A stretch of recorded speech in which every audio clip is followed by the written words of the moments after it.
Hello, everyone. Welcome to today's session. We have two exciting keynote speakers going to share their perspective for our overall theme. That's the power of we. The first, before I go into this keynote speaker, I just want to make sure everybody understand the rule. Today is a webinar, so you should notice under there are two boxes on your screen on the bottom. One is for the chat, so you can share your opinions and discussions. And we also have a Q&A box. And under the Q&A box, that's where you can submit your question. And after the keynote speaker speech, we always leave some time at the end for people to ask questions. I will pick the question from the Q&A box and share with the author. Okay, without further ado, let me introduce our first keynote speaker, and Ty Bledsoe. And he is an accomplished corporate executive for one of the top 10 Fortune company. And of course, he's also known for his advocating work in the CIVIC arena. And he is a nationally known speaker, especially on the topic, which is a very hot topic, on the diversity, equity, and unity. So we always, these are key issues of the day, and we all know what's happening in this country right now. As people continue to trickle in, I'm going to let Ty to share his presentation, and he's going to tell you a little bit more about himself as well. We're so fortunate to have him as a nationally known speaker to share his experiences. Here we go, Ty, that's your turn. My pleasure, Dr. Z. It is an honor and a privilege to join you in this national audience for the National Civic Leadership Forum, the 2020 National Civic Leadership Forum. I want to thank you and for your leadership and for the leadership of your team and organize this event during this pandemic. It is a once in a lifetime circumstance, right? That we are now either remote or in some unique environment. So without further ado, I'm going to share this presentation. I'm going to share this in a moment. And here we go. We're about to rock and roll, everybody, right? It is a pleasure to join you. I'm anticipating that you are able to see the presentation here, right? And so we're going to talk today about the power of diversity, equity, and inclusion. The power of diversity, equity, inclusion. You will hear the acronym DEI. I will use that term, right? And moving forward, as Dr. Z was so gracious in introducing myself, I want to give you just a little bit of information about me. I have the pleasure of serving as an executive with a Fortune 10 company. That means that the company that I serve as an executive for is one of the top 10 companies that Fortune is rated in the United States, right? That is a tremendous honor to serve as executive there. Also, besides being an executive, I am also a board of director for 5 different organizations across this country. That is including the University of Texas at Dallas, the City of Prosper Parks and Recreation Board, the Greater Irving and Las Colinas Chamber of Commerce, which is located in the Dallas-Fort Worth region, right, in North Texas, and also the City of Plano's Plano Chamber of Commerce to serve on both their executive board and their board of directors. In addition to being an executive and serving as a board of director, I am also the author of the published book, The Mountaintop, One Black Leader's Courageous Fight for Faith, Justice, and Empowerment. That book published 3 years ago. It actually talks about right now what this nation is going through to deal with racial justice, economic inequities, and talking about the challenges that we face and solutions that we need to come together and really have for justice for all. That book, right? I am honored that one of my childhood heroes, you see right there the picture, you have the Reverend C.T. Vivian being awarded the Presidential Medal of Freedom from U.S. President Barack Obama. That was in 2013. Reverend Vivian unfortunately passed away just about a month and a half ago. He was 95 years of age, a dynamic life, a rainmaker, a change agent. But for one of my heroes to actually write the foreword, the mountaintop, wrote the foreword to my first book, I'm honored. Thank you, CT. Right, we will see each other again. And also, I'm a problem solver. Right, so leaders do two things. Right, they solve problems and they lead from the front. So for those leaders I'm speaking to today, and the leaders that are the budding leaders that you will speak to, remind them that leaders do one thing in particular: they solve problems. And yes, I identify myself as a problem solver. Let's go have this conversation. Yes, we're looking here at images, and it's called Good Trouble, right? Let's talk about this. Good trouble and pursuing justice. You see these powerful images. When we talk about diversity, equity, and inclusion, it is not just a buzzword. It is not just a fad that you may see on social media, that you may see on CNBC, that you may hear about in the corridors of think tanks and public policy officials. Diversity, equity, and inclusion, it is essential. For the last decade, it has gone from being something of novelty that's very new, right? That was ultra progressive, that many didn't want to have as part of their core. In the last 2 to 3 years, particularly now, it has become the top priority of corporate executives, of public elected officials at the local, state, and national level, of nonprofit executives across this nation, and it has even grown to become a key force in international leadership across all sectors, because it defines not only one's priorities, but it defines your values. Priorities go up and down, but values speak to the core of who you are, right? DE&I has 3 impacts. It can impact your revenue, it can impact your brand, and it definitely can impact, and it will impact your legacy. As we look at some of these images, right, we're seeing images that's regarding the consciousness, the national protests, the grappling that we're having here in the United States, and dealing with economic disparities, and dealing with injustice, and dealing with systemic and institutional oppression, particularly to African Americans, and the unfortunate, tragic murders of unarmed African Americans this year and in recent years has really sparked, right, has sparked young people far and wide, from coast to coast here in the United States, to protest, and to not just protest, but to demand systemic and long-lasting change. That is important, because now we're having this conversation, we're having this grappling during a global pandemic where you don't have live sporting events have been ceased. You've had schools, in a sense, go to remote education, right? The environment has changed. It gives us time to dwell. It gives us time to assess what's really going on. And unfortunately, the murder, I will say it, the murder of George Floyd was live streamed across the globe. The murder of the young man that was jogging in the state of Georgia, right? Maud, that was captured on video by people living in the neighborhood. And so people now are sitting at home during a pandemic, and they're seeing the live stream or the rebroadcast of murders of unarmed African Americans, of killings of people, unfortunately, at the hands of our law enforcement officials that have taken oaths to protect and to serve. And so this consciousness about good trouble, this term comes from the late Congressman John Lewis, you see right there in the picture, right, with him lifting his hand. He just passed. And he had a term called good trouble.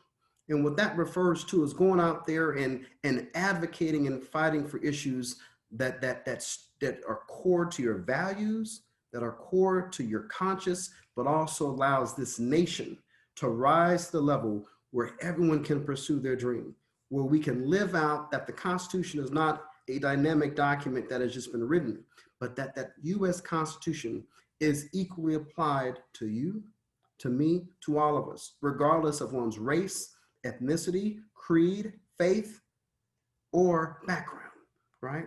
And so as we go into this, we talk about that people expect the public those who are protesting, those who are at home, those who want to secure their jobs that have been lost or furloughed, those who want to continue to have better opportunities for themselves, for their children, for their grandchildren, right? They expect solutions from leaders, right? They expect solutions to systemic racism, to economic injustice. And I particularly refer to I call it the M&Ms segments, the M&Ms generation. That's minorities, millennials, and Gen Zers. Think about that, the M&Ms, M and Z, right?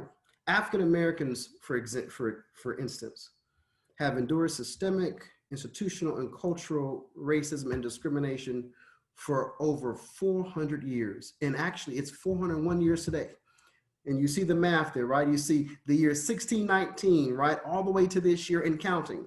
1619 was the year that the first African slave was brought to the United States, and actually was brought to a city by the name of Jamestown, Virginia. Jamestown, Virginia was that city that the first African slave that was brought to this nation, right, and sold on US soil. At that time, we weren't a nation at that time. It was the colony of Virginia. But for 401 years, the African-American community have dealt with this. And for 401 years, we have continued to strive and make progress, but sometimes as things change, they remain the same.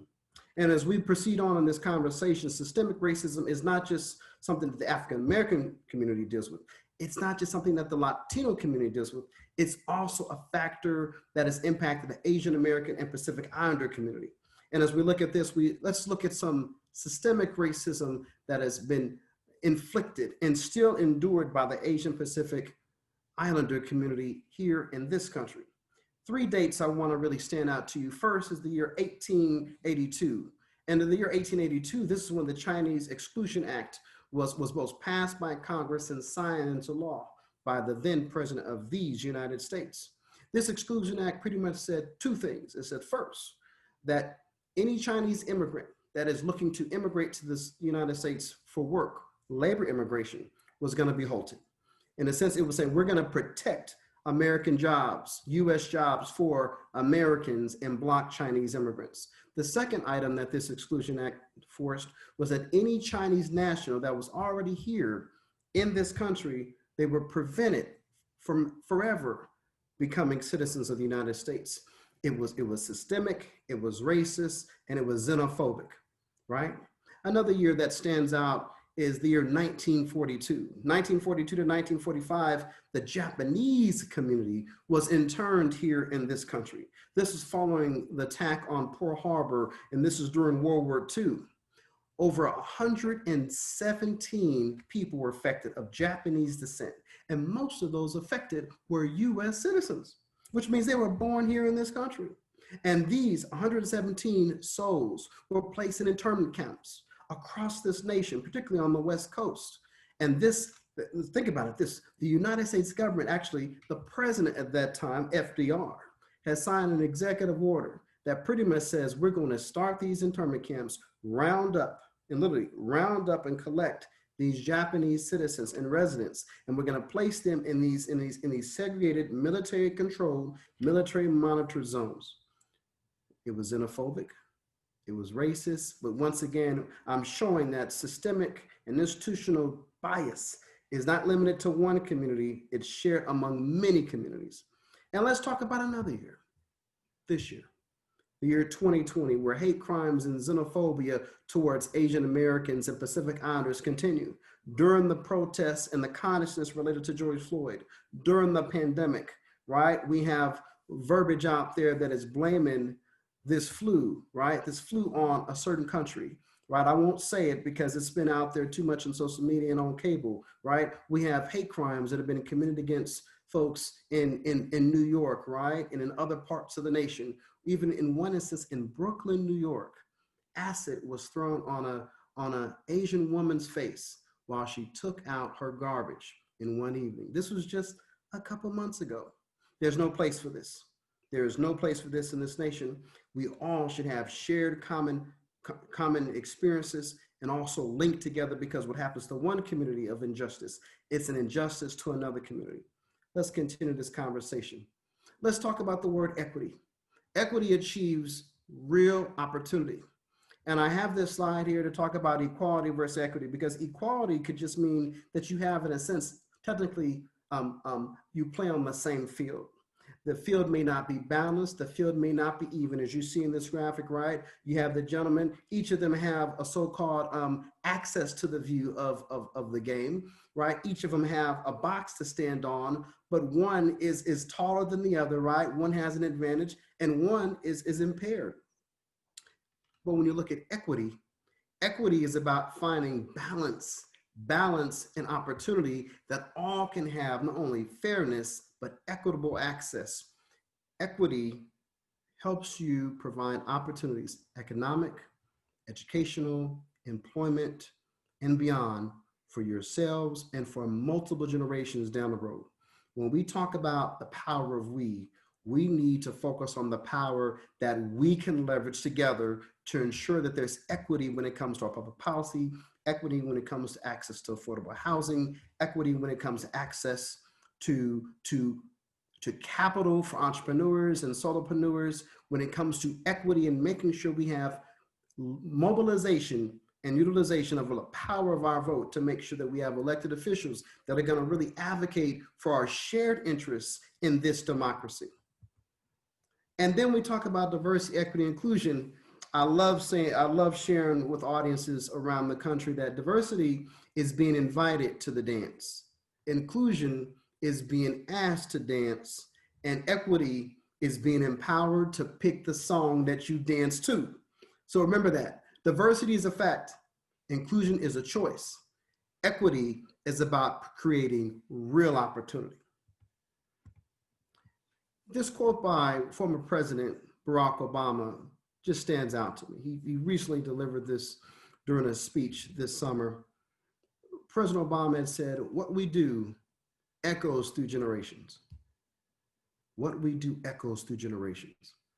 What we do today, what we will do tomorrow, our grandchildren, our great-great-grandchildren. And for those of you who are not parents, your nieces, your nephews, your neighbors, 200-300 years from now, they will benefit or they will suffer from the lack of our leadership to find a path of unity, of building a multi-ethnic coalition, and find ways to identify what unifies us, as opposed to finding ways to identify what divides us." And now, as we continue this conversation, let's talk about this. Let's talk about best practices in diversity, equity, and inclusion. And I love talking about this because we're going to talk about some great organizations in the corporate and business arena, but also organizations that help keep leaders accountable. On the nonprofit component, we have influencers here on the left. And these organizations that are watchdogging, that are working on reports that is showing the real progress or the progress that needs to still be made in regards to creating opportunities for people of color, for women, and those impacted either who are veterans and those who are disabled, and for our LGBTQ allies and communities. One of these is National Urban League, and they produce a report that talks about the state of America, particularly for Latinos and African Americans, and this impacts from job creation, employment, access to healthcare, quality of public education. But the National Urban League is a dynamic organization that helps identify best practices and let us know what we're doing good and what we need to do better. Another one is the Black Enterprise. Black Enterprise they have everything from media to engagement, but they really help identify ways in which who's doing better and who's not doing well impact an African American segment. Then we have Latino Style magazine that really provides consciousness that impacts the Latino and Chicano community across the nation. Then we have the Human Rights Campaign, and Human Rights Campaign really focus on opportunities and the challenges facing those in the LGBTQ community. And then we look at this, Diversity Inc. That is the platinum standard. When you talk about the Super Bowl, the mecca of what corporate American business wants, it is to reach the Diversity Inc.'s top 50 most diverse companies. And this is a scorecard that provides a deep analysis on who's doing well and who is doing the best of the best. And for 2020, let's just celebrate a couple organizations. That's Marriott International, #1. Eli Lilly, #3. Toyota, #10. excellent organizations. These are organizations that are having diverse talent from their C-suite to their senior executives to their mid-level and entry-level management, that are leveraging their employees through employee resource groups, that are finding ways to lean forward and have diverse and equitable access for women, for communities of color, for communities that are traditionally underrepresented, or as I call underutilized. And then they even have the Hall of Fame, and two of these companies in the Hall of Fame that have reached the #1 status, and once you reach #1 status, as opposed to repeating as being the best ranked company for DE&I, they put you in the Hall of Fame. And one of those is Kaiser Permanente and also AT&T. And let's talk about some elements going forward. The future is really important, and two areas that we're going to focus on for going forward is holding leaders accountable. I will say it again, you got to hold your leaders accountable, right? In regards to talent and HR, human resources, you need to hold your leaders accountable to make sure that your mid-level leadership, all the way to the senior executives and the C-suite, are people of diverse background, Asian Pacific Islander background, Chicano Latino background, LGBTQ background, African-American background, etc. You need to make sure that their words are really, really gonna pan out. When it comes to public policy, we need legislation that's gonna really advocate for communities of diverse backgrounds. You need to make sure if it's on police reform or public education, right? Or on access to capital, or on creating opportunities for affordable housing, equitable access. Hold your public officials accountable. And then we add supply diversity. That's nothing but tier 1 and tier 2 contracting. That's billions of dollars, billions with a B, that are impacted there. You need to make sure that you are holding your corporations, your nonprofits, your civic leaders accountable to contract with diverse minority business enterprises, MBEs. And then let's focus on supporting multi-ethnic coalitions. That is key. We need to have a multi-ethnic coalition. That means communities of color and also our Anglo allies. Those allies to become advocates. Combining the Anglo allies / advocates with communities of color, you're building a multi-ethnic coalition. And these coalitions need to do 3 things. First, close the wealth gap. The wealth gap is the gap between communities of color and our Anglo neighbors here in the United States. Think about this. It'll take 228 years to close the wealth gap between an African-American family here in the United States right now and an Anglo family. It will take 84 years to close the wealth gap between a Latino family here in the United States and an Anglo family here. 228 years is longer than this country pretty much has been in existence. And 84 years takes us into another millennium, right? And it was just that's amazing. Pardon me, another century. That's a shame. So we need to close the wealth gap. That's home ownership. That's 401k. That's retirement plans. That's 529 college funds for one's children and grandchildren. We need to close that wealth gap. And then we also need to vote. It is important not only to register to vote, but to utilize your power and vote. We have an election coming up. We have elections all the time, local, state, and federal elections. Vote. And I recommend that you elect diverse candidates with solutions to these challenges. And then elect candidates, even if they're not diverse, who are conscious, who are conscientious of the power and impact of diversity, equity, and inclusion, that they're conscientious about your quality of life and those of the people around you, that not the people that just look like you, but for the people who don't look like you, who may not have the same perspective. We need to make sure that our elected officials are reflecting the communities of today and also of the many tomorrows. And last, we need to make sure that we establish trust and have a unified front. If our communities of color and communities of allied organizations among our Anglo allies, if we don't trust each other, then we're not going to stay unified. And if we don't stay unified, then we will have a divided nation in building a multi-ethnic coalition. And as I recommend to everybody, be the change the world needs. I'm Ty Bledsoe, and I'm ready for your Q&A.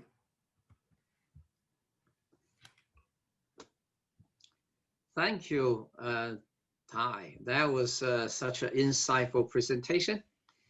And I think our audience really enjoyed it. I know we don't have a whole lot of time now for Q&A. However, I do have something here for you, Ty. You know, some people are very impressed about your acronym you use. You use some very brilliant acronym. and they love your metaphor for the dance. So would you mind to kind of elaborate a little bit on your metaphor about dance? You know, what is equity and what is equality? And I go say ahead. this, right? So, Dr. Z, my pleasure, right? So, really, equity is the key component, right? So, as I say, diversity is a fact, right? The diversity is just the reality, right? Is that, yep, it's being invited to the dance, Right. right? Yes. Inclusion is pretty much more or less equality, right? Inclusion is being asked to dance, but equality is pretty much, you had this. African American community knows it very well. It was a law called separate but equal, right? It was called Oh, Jim okay. Crow laws. The Jim Crow law said you have, well, white bathrooms and white public facilities, schools, bathrooms, right, et cetera. And then you had black schools and black public facilities such as restrooms, but it was separate but equal, right? Dred Scott had a Supreme Court case called the Dred Scott case. So separate but equal is nothing, is literally equality, right? White supremacists and racists would say, hey, well, you had equality, but we did not have equity. We didn't have the same quality of cleanliness, the same quality of public education, the same quality of access to jobs, the same quality of having access to public and private subcontracting tier 1 and tier 2. So equality is nice. On paper, it looks fair. But equity is what our communities need, particularly Asian Pacific Islander community, because the perception is that, oh, that community is doing very fine. In some parts of the Asian Pacific Islander community, you are doing fine. But there are people in your community and communities that are dealing with xenophobia, that are dealing with hate crime, that are dealing with a lack of opportunity. And for those who are doing fine, we want you to do better. And as we build a multi-ethnic coalition, it's all these communities of color, along with our Anglo allies, coming together, because trust me, the data shows by the year 2042, the Latino segment of our nation will be the largest demographic in the United States.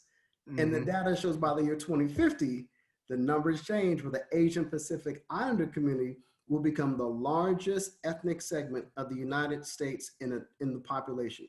What that says, our nation is becoming more diverse, is becoming more pluralistic, and we have to find ways to have shared values and advocate for each other, where everyone has an equitable seat at the table, and that the quality of life that you, I, and our grandchildren and great-grandchildren can have will be as equitable and as opportunistic and fair as anyone else in this country's history. Thank you, Pai. That's a great answer. And also that means what I'm learning from this, Pai, from you is it's not enough just to be invited to the dance and to be asked to dance. It's more important we have to be part of the decision-making process to choose the song. So I see that, I got that. That's definitely inspiration to all the minorities. And I think you're right. Even for some Asian Americans, they may feel they're doing good, make a good pace and a good salary, but they're not really part of a decision-making process. That's your point. And you, not only you'll be invited to the table, you also have to be part of a process.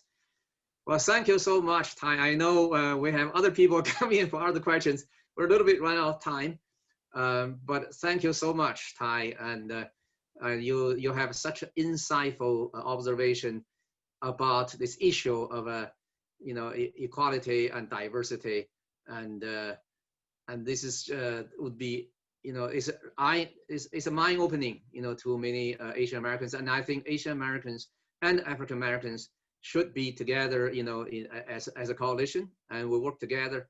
And together, actually, while I always believe while we're fighting for our own groups' interests, we're actually also helping America to solve its problem. That is, how do we live harmony for all different people of different colors?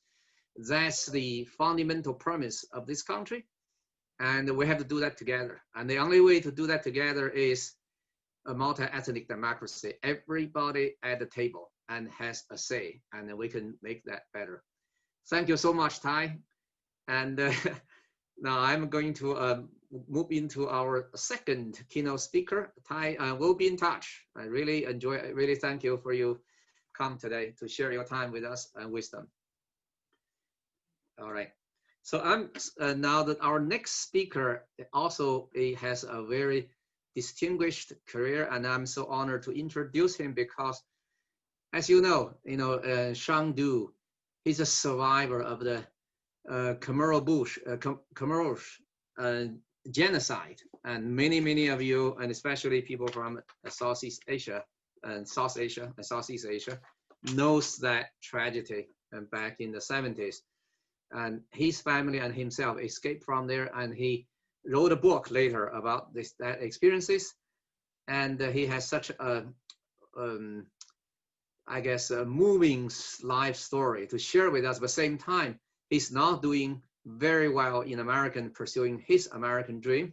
Now he's actually working in the DA office in the state of California, involved in many civic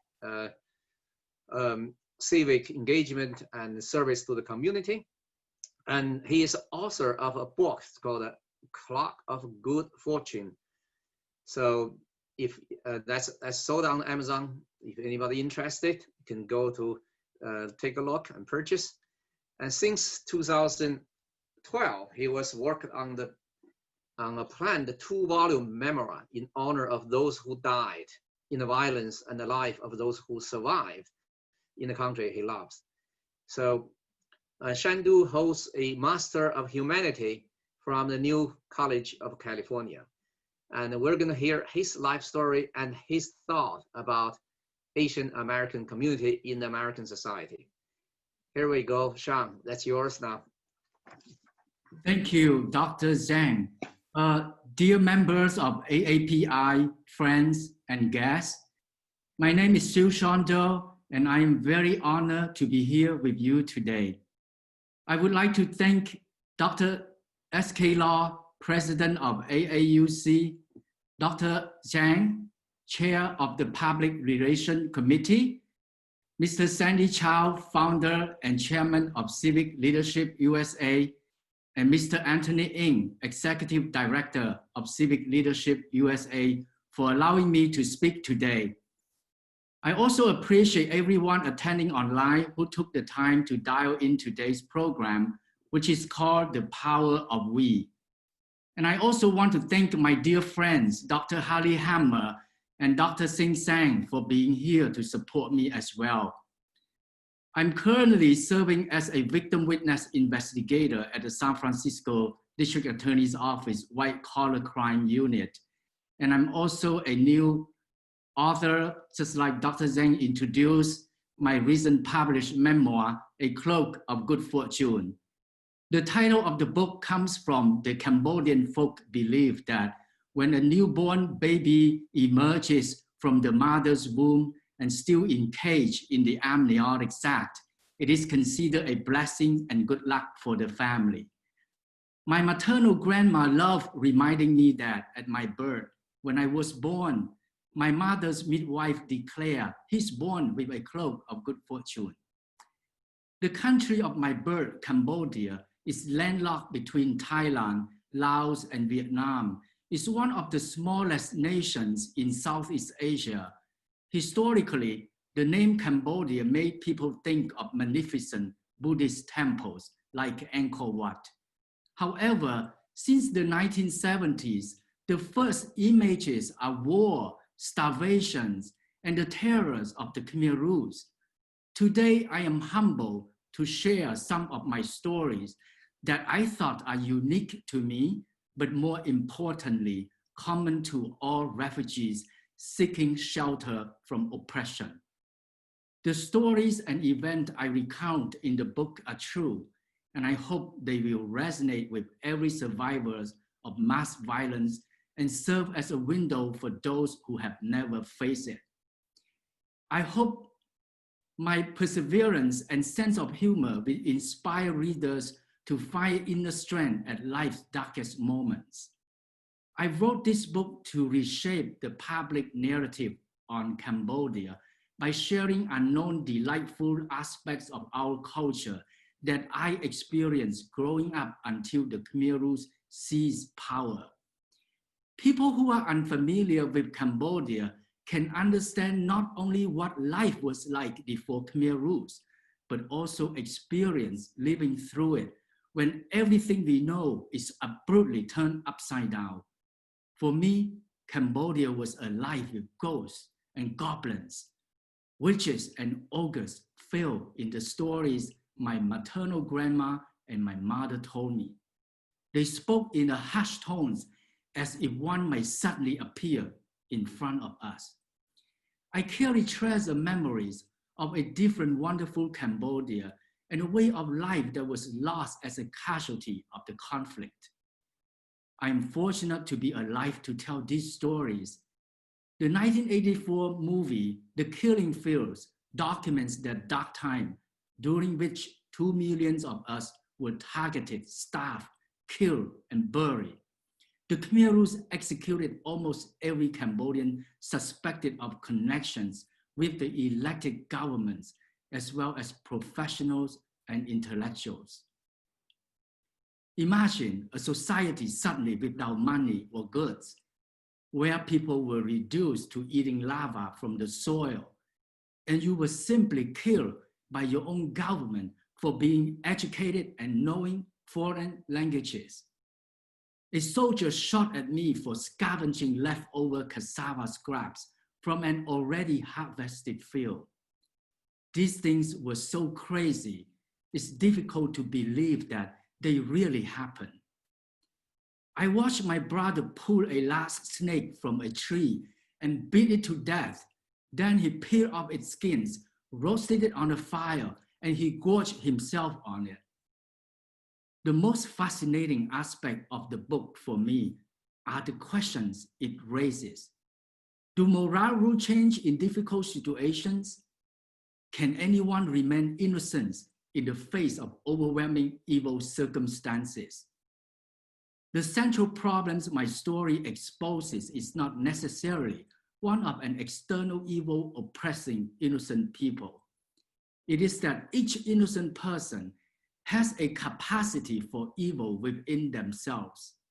Because one thing I learned from my experience during the Khmer Rouge rule is that our values can be turned upside down in no time. For instance, when I was a child, I always got angry at my grandfather when he would buy me chickens and ducks at the market as pets, but then he killed them and ate them later. I thought animals were friends, not food.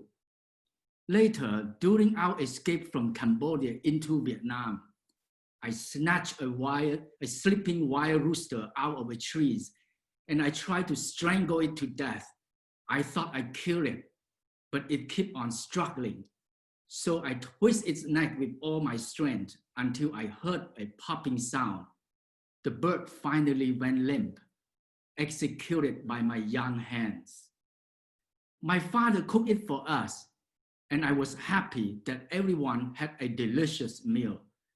But as I started to think more clearly, I was disgusted at the brutality of my conduct. I felt sad and guilty and wondered how I could have committed such an utterly gruesome act. Another thing I explore in my book, perhaps most importantly, is how people in terrible circumstances can actually display a profound depth of generosity and kindness. My story explores the complexity of what it means to be a human being and show through my experiences that we are all capable of great acts of cruelty, but more often, great acts of charity. We have both within ourselves, within our families, and within our societies. Our choices determine how history will remember each one of us. We always have a choice, and I have made mine. My choice is to serve survivors and future generations by preserving my truth of the past. I hope my story will help heal the past by confronting it and working to prevent injustice. And I also hope my story will inspire all of you to do the same. At this moment, let me take all of you back to Cambodia in the 1960s and what you would see if you were looking through a window into my life at that time. Autumn was always the most magical time when all the trees transform into brilliant shades of yellow, brown, and orange. Fallen leaves curl in circles with small verbins gently swept across the road. When mild breezes carried the fresh smell of rain, my grandma worried and barked, "Put your clothes on and stay out of the rain, or you catch a bad cold and get sick with fever." I fondly remember I was about 6, walking in the rain to school with my brother. Ignoring my grandma's warning, we ran out in the rain with raincoat, splashing in puddles of rainwater. I laughed as the raindrops tickled my cheeks and dripped down my nose.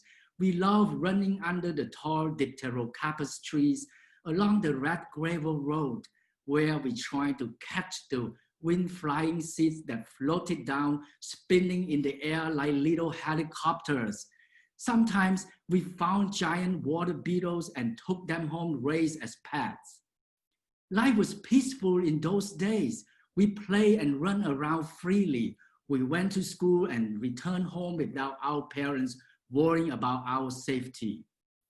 During Khmer New Year's, street vendors sold delicious food, candies, snacks, and beverages of all kinds. In the evening, the grown-ups and young kids set out on the sidewalks to play Klaklo, a traditional betting game, and Chakapao, a spinning dice game. By candlelight, I saw people laughing loudly, cheering, and patting each other on their back. To me, it seems like we dwell in a kind of paradise. One of my favorite activities as a boy was to sneak barefoot down to the Kampung Spur River for a swim under a black iron bridge. Wearing only underwear, my friends and I used to wade in the cold flowing water and caught glassfish, shrimps, and baby crabs with our bamboo baskets. We also dug up clams from the river bottom.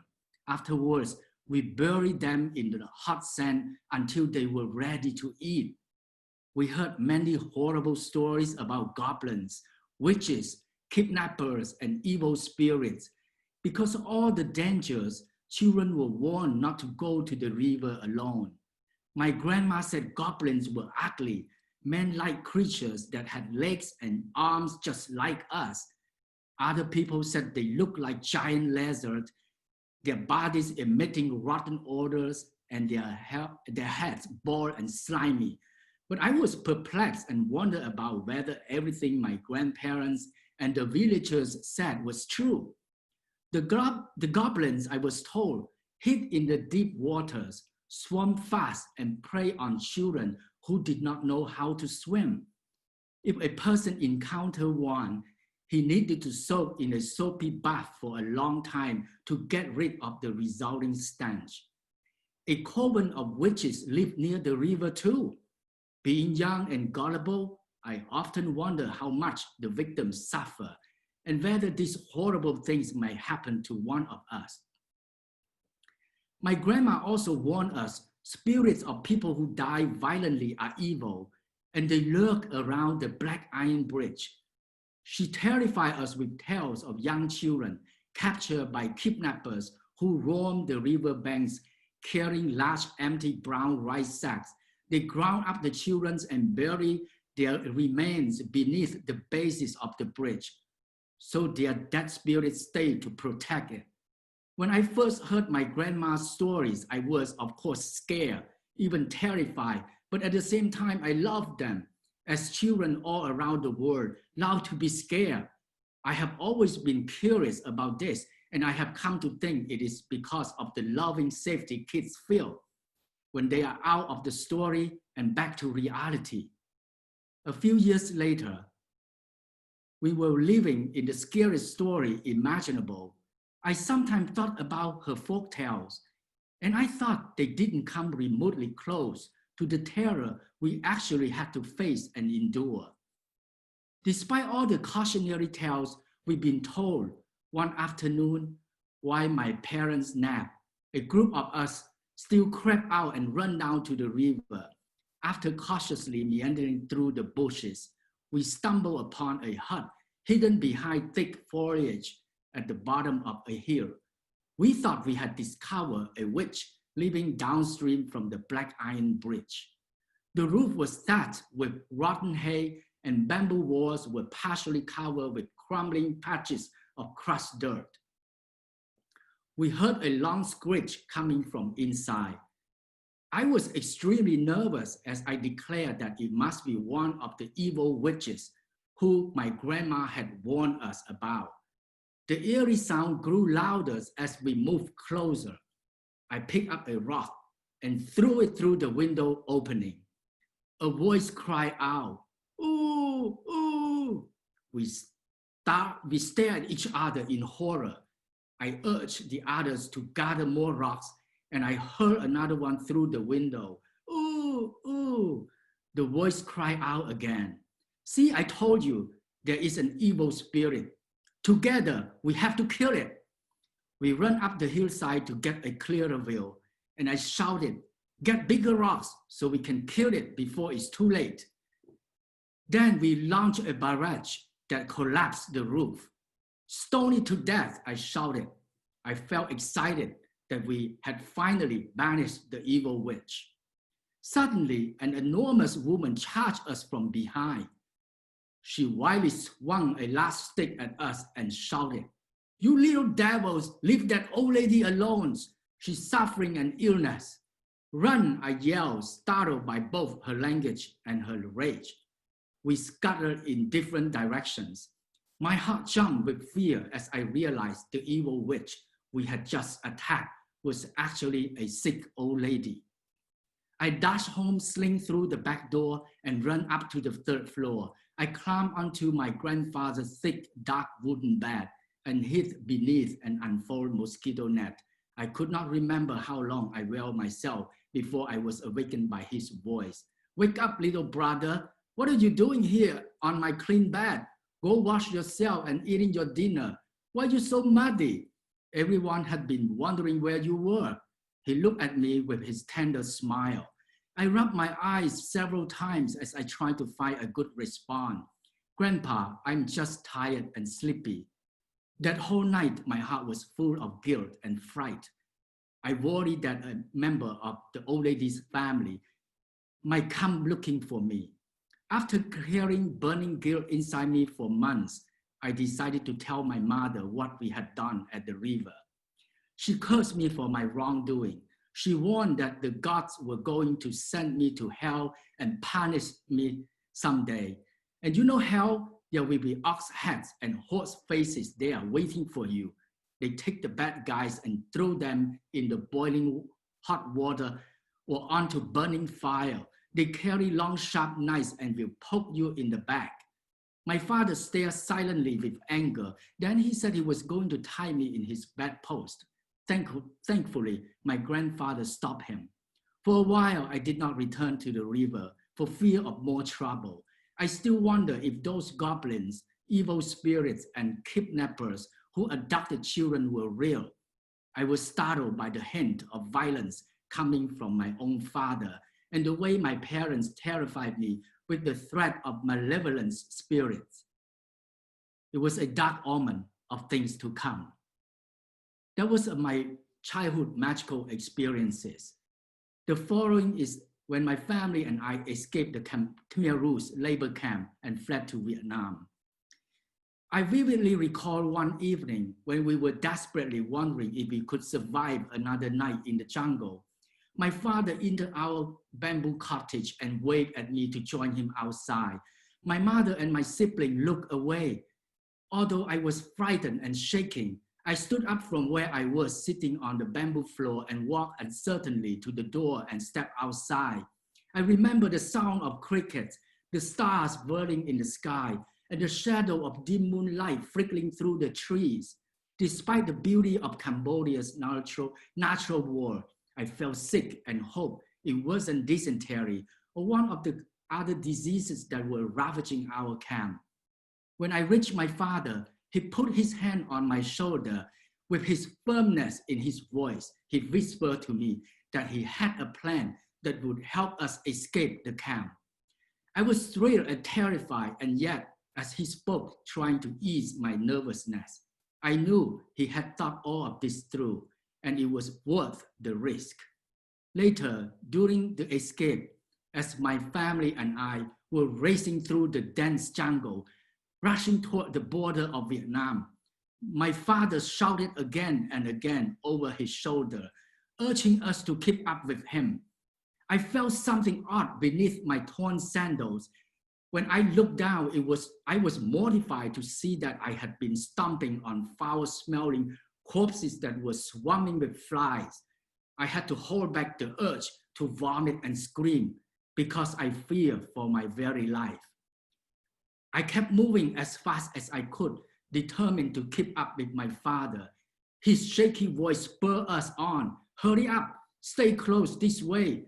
Seconds later, debris flew around like rain falling from the sky. I heard my mother screaming in terror at the sound of explosions blasting one after another around us. Everyone trying to run through the forest as fast as they could while trying to avoid the landmines. Ahead of me passed my grandfather and my older brother. I saw my father pull my younger brother's hand, my mother yank my little sister's. I was frightened and sweaty.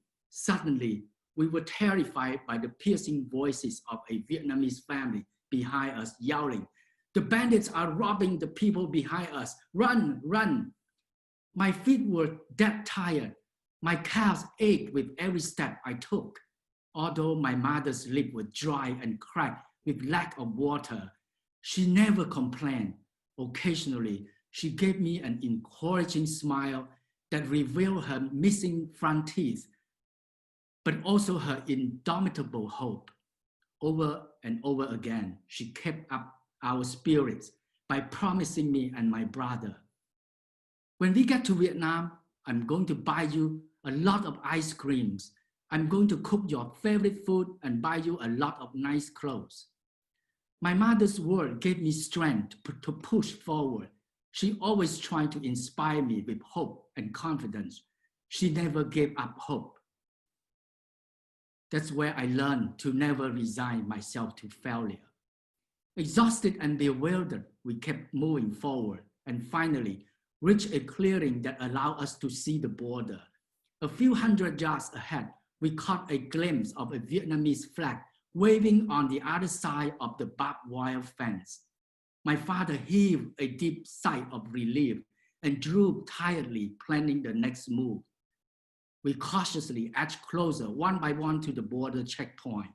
A smaller group of Vietnamese soldiers carrying rifles approached us with friendly expressions and outstretched hand to welcome us. One of the soldiers ordered all families to line up. We grew nervous hearing they would detain and question us to confirm that we were Vietnamese. We all became deadly quiet, waiting for our names to be called. Another flaring of my anxiety with the relentless heat of the sun to make me sweat profusely. The moment her name was called, a woman in her late 40s fainted. Her face turned blue, so people in the crowd splashed water to cool her down and prevent heat stroke. My mother suspected the woman had a heart condition. My father was extremely nervous and warned us not to speak because he was the only one who could speak a word of Vietnamese. He told us we would be sent back to Cambodia if we were found out. The air grew more and more acrid with the smell of gunpowder. Explosion echoed through the forest while we were waiting to be interrogated. When my father was taken away for questioning by the authorities, my mother, her face contorted by worry, instructed us to keep praying. To our great relief, he soon came back. He looked exhausted with a bitter smile. He told us he passed the language test. My mother beamed with happiness. One by one, each of our family were allowed to pass the border patrol into the land of Vietnam. My mother turned around and burst into tears, waving and saying goodbye to Cambodia, our beloved homeland. She hugged each of us and never looked back. I felt a rush of her courage pour into me. At that moment, I decided to reinvent myself in my own way. It was all the beginning of my understanding of the power of we. I recall years ago when I served as a medical interpreter at San Francisco General Hospital at a refugee clinic while I was assisting Dr. Judy Shepherd with interpretation for a female Cambodian support group meeting. A woman in her early 30s rushed up to me and grabbed my hand as she kneeled. Uttering in tears, she said, "Young brother, do you still remember me?" I looked at her in her eyes and I thought she went crazy. Then she said, "You are the one who saved my life in the refugee camp when I was raped. You report the incident to the Red Cross, and I'm so grateful for that. How could you live your life so normal? But I just couldn't sleep at night. This thing keeps coming back to me." I gave her a smile, trying to calm her down as I said to her, "Listen, if I can do it, you also can do it. We are all damaged, but we are not destroyed." The woman nodded and smiled at me. On that note, I believe we are all survivors of our past. From all over the world, we come to this country for a better future, for ourselves and for our younger generations. Each one of us carry a unique story to share. We recognize our common and constant struggles, whether we arrive as refugees, as academics, or as the child of refugees born here. Now is a critical time in history. Even though each of us is just one person, we can stand together as one. When we do stand together, we become more than our total. And when we support each other and commit to working together on common goals, we become an unstoppable force for all our brothers and sisters, for the good of our societies. Let's embrace and continue the struggle to that goal. Thank you for listening.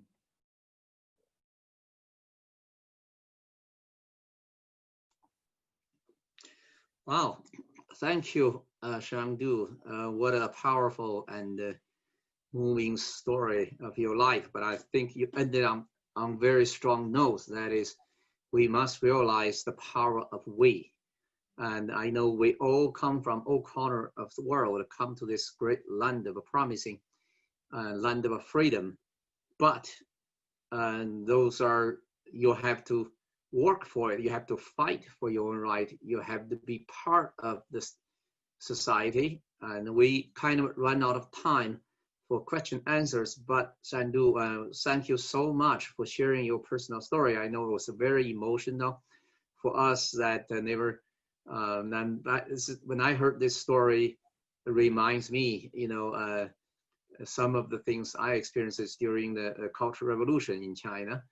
And we also heard a story about Cambodia from the other side. So there are a lot of connections there, we can say. But either way, we're now all in this land. And the point is we must work together and creating our collective American dream. Yes, we all come here for American dream, myself included. We all come here. However, we have to go beyond that. As you said, we're more than, the sum of our total. When we come together, we have to work together to build our collective American dream. And that's actually is the theme. That's the reason why we propose the theme as AAPI unity and a power of we. Well, thank you very much, Shangdu. And also I want to remind all the participants today here that we have additional 3 sessions this day for the rest of the day. I think 4 sessions. You can check your Hoover, you'll see them. And by clicking the link in the Hoover, you should be able to get to the session. And thank you again for Tai and for all the panel speakers. We all learned a lot. I think Tai, your wisdom and Sean's moving story, personal story, just tell us a lot about why we're all together, why we have to all working together, even though we're all different. But let's celebrate our diversity while focus on our common goals. And common goal is we need to be part of American.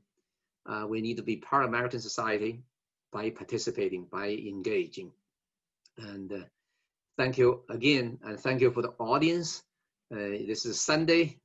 Everybody, take your precious time to join us. But we hope this conversation, we just started. We want to carry this conversation forward.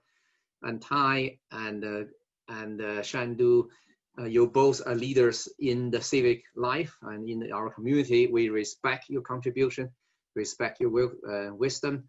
I do looking forward to see this society, as you know, in the next 20 years, as Tai already pointed out, the population structure change, right? There was a lot. So I think Latinos, African Americans, and Asian Americans should all come together and working, fighting for our own right at the table, but same time working with Anglos, with white, with all the others, because that's what Americans all about. I always reflect my experiences come to US. I always ask the question, why everybody want to come to the US and still want to come? I think this land holds two fundamental premises. One is all men are created equal. That's in American creed. The second thing is we have the democracy system that created by the founding fathers of this nation and has check and balance, allow everybody to have their independent thinking and be able to participate and vote.